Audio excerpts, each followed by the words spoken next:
بسم الله الرحمن الرحيم. أنا عبد القادر آنس حاج عبد الله دقن دقمة الجار كل دقن دقمة الجار أهلا أرضي كقن جميع جامعة هوب يونيفرسيتي كتال مقالة مقدشو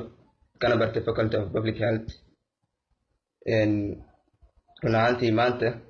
ومعلم مدو لكن وحول البقو إلهي خروة واحدة عنه لمن بهوين سوماليين بهوين شرفت له أما بهوين كوميدودي إن وررد إنجي وقالوا يقانا لوكال إنجويسكا iyo bahda aqoon-yahanada ku dhaqan degmada Jowhar dhamaan waxaan u sheegayaa inay dhacday maanta arrin aad iyo aad u xun una fool xun arrintaas oo ah arrin oo la kaclo sameeyay handadaad iyo xoogna loo adeegsaday wala xoog cid isku adeegsadeen ay jirin laakiin wax waliba ay yihiin wax uu Ilaahay subxaanahu wa ta'aala qoray midaas waxaan leeyahay maanta waxaa xarunteena shaqada ama officekeena anaga aan ku shaqeysano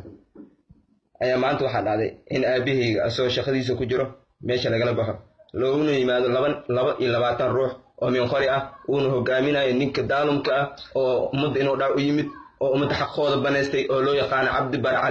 Cabdi Bar Cali waa daalum waa dulmilow cadeystay oo xoolaha dadka baneystay tuug qaa'in ah maanta wuxuu ku dadaalay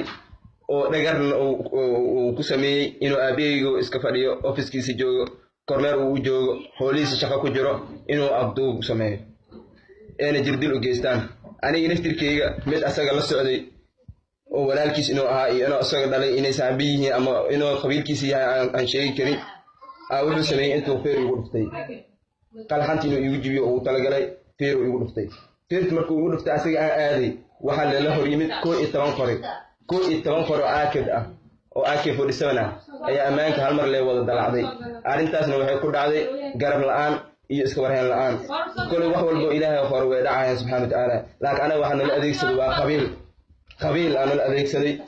qabiilkaas oo la adeegsaday waxaa ka dambeeyay nin la yiraahdo Cabdi Bar Cali qabiilkaas waxa la yiraahdaa agoon yare ani ma abaabulayo guddi dagaal iyo jabhad ma abaabulayo laakiin bahweynta iyo aqoon-yahanada gobolka Shabeellaha Dhexe waxaan sheegayaa aabahayga in dalmi lagu afduubtay ninka afduubtay uu yahay Cabdi Bar Cali nin agoon yar u dhashay waaye meel ay geen ilaa hadda lama sheegi karo ani ma dhahay hala dagaalamo waxa la sameeyo laakiin bahweynta aqoon-yahanada maamulka dhamaan xitaa waxaan gaarsiinayaa fariintan madaxweynaha dalka Soomaaliya Maxamed Abdullaahi Maxamed Farmaajo xitaa waan gaarsiinayaa muuqaalkayga ha loo sheer gareeyo ha la ogeysiiyo ani waxaan ahay wiil muwaadin ah Soomaali ah oo waxaan ka bartay jaamacadda Hope University ee ku taal magaalada Muqdisho waxaan ka bartay faculty public health nin aqoon-yahan ah nin dagaal abaabulay nin oo admay oo qabiil inuu ka diyaar ah laakiin xaq darada dulmiga aabahayga goobtiisa shaqada loogu watay lagu afduubtay ayaan aad iyo aad ugu xumaaday arrintaas maanta dhacday Cabdi Bare aabahayga meeshuu geeyay dadkii qoltolkiisa ama dadkii yaqaano haween ana daawan telefoon naga qabanayo aabi telefonkiisa way damiyeen bastoolada aabi isku ilaalinaya amnigiisa uu talagalay Cabdi Bare qaatay lacag kaleento oo saaka daabshil laga soo bixiyay aabi uu soo bixiyay oo aan qiyaasay 17 kun inay tahay ayuu wuxuu sameeyay lacagtaas iyo bastooladaas iyo telefonkii aabi Cabdi Bare isku qaatay Cabdi Bare waa qaa'in waa daalim waa tuug aabi antiis inoo diyaar u ah aabi dulmi ku haysto kulli aabi doo dhinto nin raq waaye waqtigiisa ka baxay dhimashan wax loo joogo waaye laakiin waxa laga xumaado ayaa waxay yihiin dulmiga iyo darada oo anaga lagu dirjilay aabiga ku jirdilay oo aabiga sida sharaf darada uu saar cabdibiladiisa asiga iyo qabiilkiisa oo wada jira shaati dawladeedna wata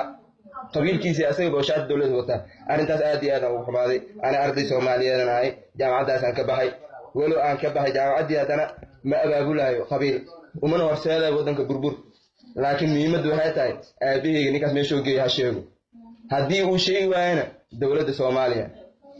ama aqoon-yahaniinta gobolka Shabeellaha Dhexe ama inta maqali muuqaalka aabahayga taqaana anigana taqaana inay wax ka qabtaan anay dulmi ma abaabulay laakiin aabahayga xaq dara lagu watay lagu abduubtay goobtiisa shaqada laga watay intaas aan ummadda Soomaaliyeed iyo dhamaan bahda aqoon-yahaniinta gobolka Shabeellaha Dhexe iyo aqoon-yahaniinta Soomaaliyeed iyo ururada NGO ka wada shaqeyso oo local NGOs loo yaqaan ayaan u sheegayaa. Assalaamu calaykum warahmatullaahi wabarakaatuh.